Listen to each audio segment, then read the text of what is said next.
Hello everyone, আসসালামু আলাইকুম। Welcome to back my channel. আজ থাম্বনেল বা টাইটেল দেখে বুঝতে পেরেছেন কি তৈরি করব। জি বন্ধুরা, ডিমের পান্তুয়া পিঠা তৈরি করব। এটা দেখতে যেমন সুন্দর তেমনি খেতে অনেক মজা। চলুন দেখে আসি এই ডিমের পান্তুয়া পিঠা কিভাবে তৈরি করতে হয়। এখানে 2টা ডিম ভেঙে নিয়েছি, 1/3 কাপ চিনি দিচ্ছি, দিয়ে ভালো করে ডিমের সঙ্গে মিশিয়ে নেব। চিনি ডিমের সঙ্গে মিশে গিয়েছে। এই পর্যায়ে আমি মেজারমেন্ট কাপের 1 কাপ ময়দা দিয়ে ডিমের সঙ্গে ভালো করে মিশিয়ে নেব। আটালো ড্র হয়েছে। এই পর্যায়ে আমি মেজারমেন্ট কাপের 1 কাপের একটু কম গরুর দুধ দিয়ে ব্যাটার তৈরি করে নেব। গরুর দুধটা অল্প অল্প করে দিয়ে একটা সুন্দর ব্যাটার তৈরি করে নেব পিঠার জন্য। আমার ভিডিও যদি ভালো লাগে আমার চ্যানেলটাকে অবশ্যই সাবস্ক্রাইব করবেন, লাইক শেয়ার কমেন্ট করবেন, পাশে থাকা আই বেল আইকনটি বাজিয়ে দেবেন যাতে করে আমার পরবর্তী ভিডিওর নোটিফিকেশন সবার আগে আপনার কাছে পৌঁছায়। এমন একটা চামচের সাহায্যে দেখিয়ে দিচ্ছি ব্যাটারটা কেমন হবে। ব্যাটারটা 2 ভাগে ভাগ করে নিচ্ছি। হাফ অরেঞ্জ কালার দিয়ে আমি একটা ব্যাটার তৈরি করে নেব। অরেঞ্জ ফ্রুট কালার দিয়েছি হাফ টিস্পুন, দিয়ে আমি একটা ব্যাটার তৈরি করে নিচ্ছি। দিয়ে ফ্রাই প্যানে অল্প পরিমাণে তেল দিয়েছি। 2টা ডিম ভেঙে এভাবে ভেজে নেব। এভাবে একটা ডিমের ওপর আরেকটা ডিম দিয়ে দিচ্ছি। দিয়ে অল্প পরিমাণে লবণ ছিটিয়ে দিচ্ছি।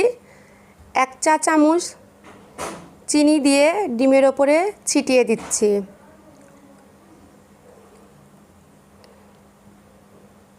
দিয়ে এভাবে 2 পাশ থেকে ডিম এর ওপরে ডিম দিয়ে দিচ্ছি। এভাবে কিছুক্ষণ চেপে ধরে রাখবো।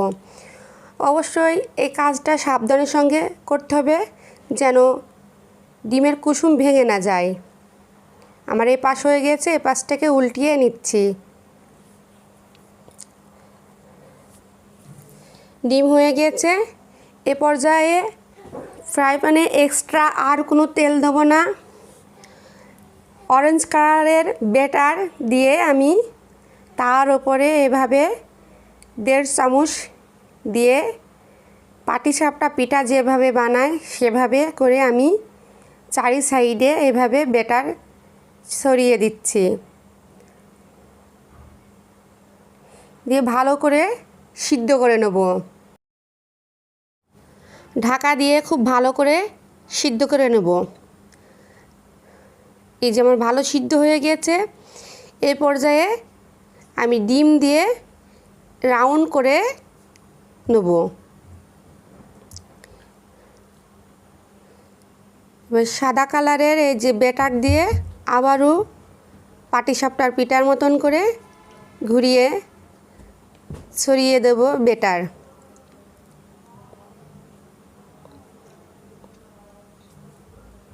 এমন করে যতক্ষণ ব্যাটার থাকবে এমন করে আমি সব ব্যাটার দিয়ে পিঠা তৈরি করে নেব।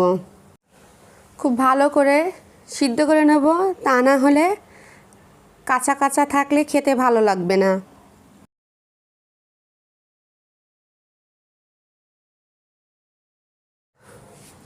আবারও ঢাকা দিয়ে দিচ্ছি।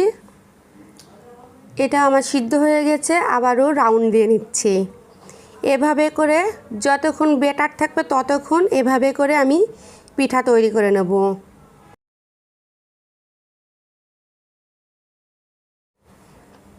এই পিঠা খেতে দারুণ মজা। বাড়িতে মেহমান আসলে এই পিঠা তৈরি করে দিলে খেয়ে প্রশংসা পঞ্চমুখ করবে। খুব সহজে এই পিঠা তৈরি করা যায়, দেখেই বুঝতে পারছেন খেতে দারুণ মজা। এ পর্যায়ে আমি চুলাটাকে অবশ্যই লো আঁচে রাখছি, তা না হলে পিঠার নিচ থেকে পুড়ে যাবে। ঢাকনা দিয়ে ঢাকা দিয়ে দিচ্ছি।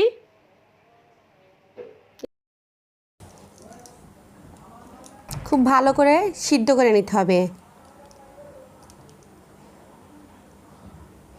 চুলাটাকে অবশ্যই লো আঁচে রাখতে হবে, তা না হলে নিচ থেকে পুড়ে যেতে পারে।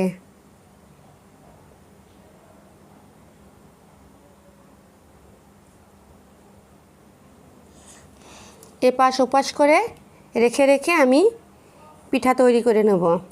এই যে আমার হয়ে গেছে, আবার একটু ভালো করে সেঁকে নিচ্ছি। আমি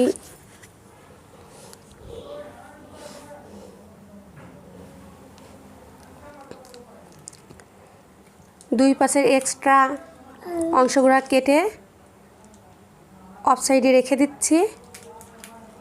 এভাবে একে একে পিঠার সাইজ দিয়ে নিচ্ছি কেটে।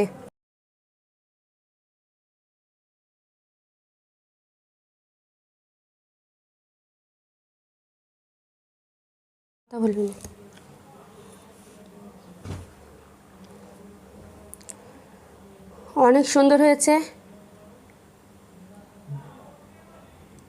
দেখতে যেমন সুন্দর হয়েছে, খেতেও মজা, অনেক মজা। এভাবে আপনারা ডিমের পান্তুয়া পিঠা বাসায় তৈরি করতে পারেন, খেতে দারুণ মজা। দেখেই বুঝতে পারছেন কত সুন্দর পিঠা হয়েছে। ডিমের পান্তুয়া পিঠা অসম্ভব সুন্দর হয়েছে, খেতে দারুণ মজা।